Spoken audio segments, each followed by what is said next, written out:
بسم اللہ الرحمن الرحیم الحمدللہ وکفا وسلام علی عبادہ الذین اصطفیٰ اما بعد۔ محترم سامعین و ناظرین، حضور اکرم صلی اللہ علیہ وسلم کی 4 صاحبزادیاں تھیں۔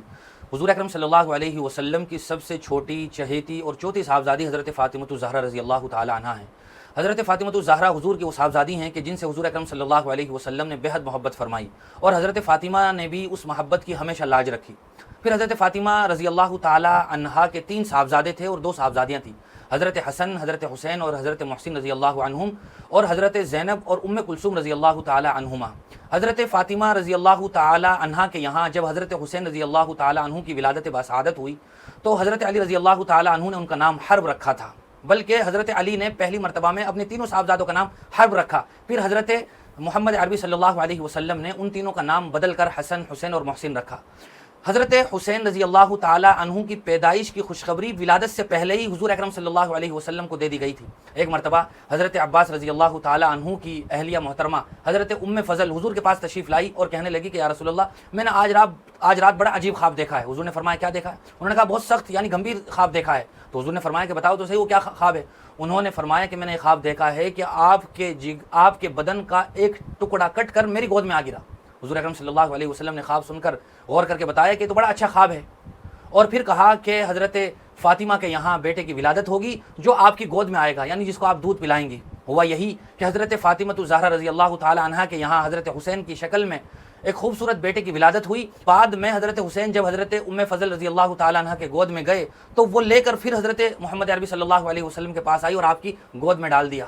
اس دوران حضور اکرم صلی اللہ علیہ وسلم کی آنکھوں سے آنسو رواں تھے، جاری تھے۔ تو حضرت ام فضل پریشان ہو کر پوچھنے لگی کہ یا رسول اللہ کیا ماجرا ہے؟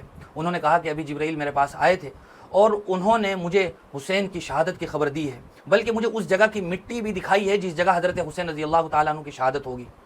یہ ایک ایسی حدیث ہے کہ جس میں حضرت حسین کی ولادت باسعادت اور آپ کی شہادت دونوں کا تذکرہ موجود ہے۔ حضرت حسین رضی اللہ تعالیٰ اور ان کے بڑے بھائی حضرت حسن رضی اللہ تعالیٰ عنہ، یہ دونوں وہ شہزادے ہیں کہ جو خاتون جنت کے گھر کے بہترین چشم و چراغ ہیں اور خوبصورت پھول ہیں۔ حضرت محمد عربی صلی اللہ علیہ وسلم نے ان دونوں بھائیوں کے ساتھ بہت محبت اور اکرام کا معاملہ فرمایا۔ حضور اکرم صلی اللہ علیہ وسلم نے ان دونوں کو جنت کے نوجوانوں کا سردار قرار دیا، اور آپ فرمایا کرتے تھے ہما ریحانتا من الدنیا، کہ یہ دونوں تو میرے دنیا کے پھول ہیں۔ ایک مرتبہ آپ نے فرمایا کہ یہ دونوں میرے بیٹے ہیں اور میری بیٹی کے بیٹے ہیں، اے اللہ تو ان سے محبت فرما، اور جو لوگ ان سے محبت کریں تو ان سے بھی محبت فرما۔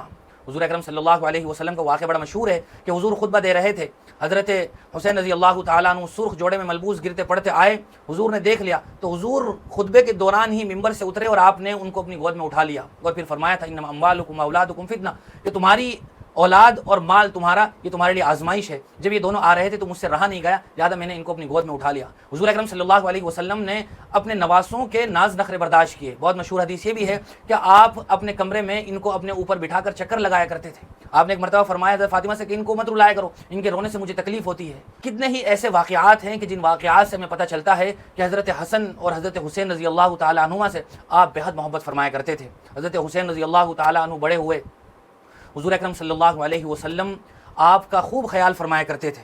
بہرحال حضرت علی رضی اللہ تعالیٰ عنہ کی خلافت کے بعد جو دور شروع ہوتا ہے، اس دور میں اس امت مسلمہ کے جسم میں ایسے گھاؤ لگے ہیں کہ جن سے آج تک خون رس رہا ہے، آج بھی وہ زخم تازہ ہیں۔ ان میں سے ایک بہت بڑا زخم وہ حضرت حسین رضی اللہ تعالیٰ عنہ کی شہادت کا المناک واقعہ تھا۔ حضرت حسین رضی اللہ تعالیٰ عنہ کی شہادت کا واقعہ تاریخ انسانی کا نہایت دردناک، خطرناک اور المناک واقعہ تھا، اور ایک ایسا واقعہ ہے کہ جس نے پوری امت مسلمہ کو تڑپا دیا۔ آج بھی امت مسلمہ تڑپ رہی ہے شہادت حسین کے اس واقعے سے۔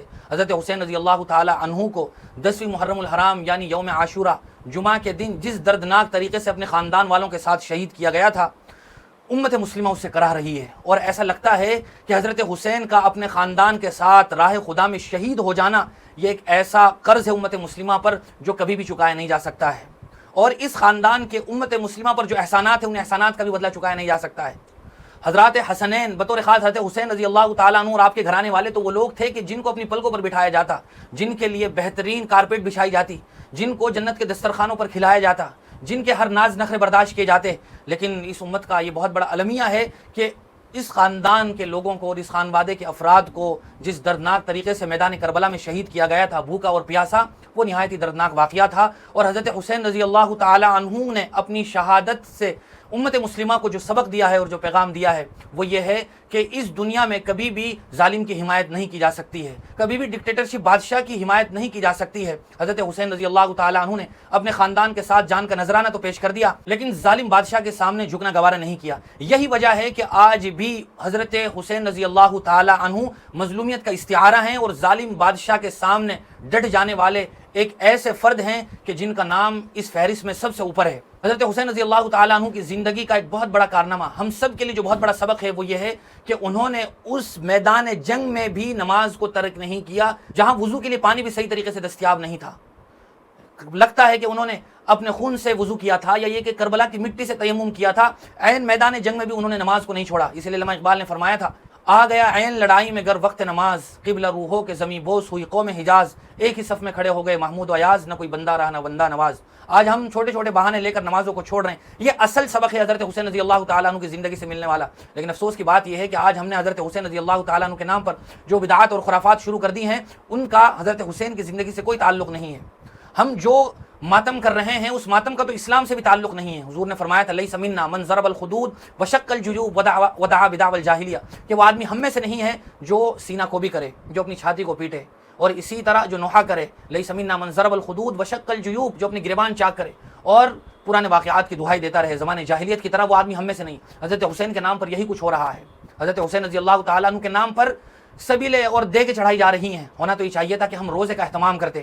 حضرت حسین رضی اللہ تعالیٰ عنہ کی زندگی کا سبق یہ تھا کہ ہم اپنی بھی اصلاح کرتے اور معاشرے کی بھی اصلاح میں اپنا حصہ ڈالتے، لیکن ہم نے حضرت حسین رضی اللہ تعالیٰ عنہ کے نام پر وہ ماتم شروع کیا جس کا اسلام سے بھی کوئی تعلق نہیں ہے۔ بہت باتیں کہی جا سکتی ہیں حضرت حسین رضی اللہ تعالیٰ عنہ کے بارے میں، بہرحال حضرت حسین رضی اللہ تعالیٰ عنہ کی شہادت یہ ایک بہت بڑا المیہ تھا اور تاریخ انسانی کا نہایت ہی بدترین واقعہ تھا۔ ہمیں ان کے نقش قدم پر چلنا چاہیے، نہ یہ کہ ہمیں ان کے نام پر بدعات اور خرافات کو انجام دینا چاہیے۔ اللہ تبارک و تعالیٰ مجھے بھی آپ کو بھی عمل کی توفیق نصیب فرمائے۔ وآخر دعوانا الحمدللہ رب العالمین۔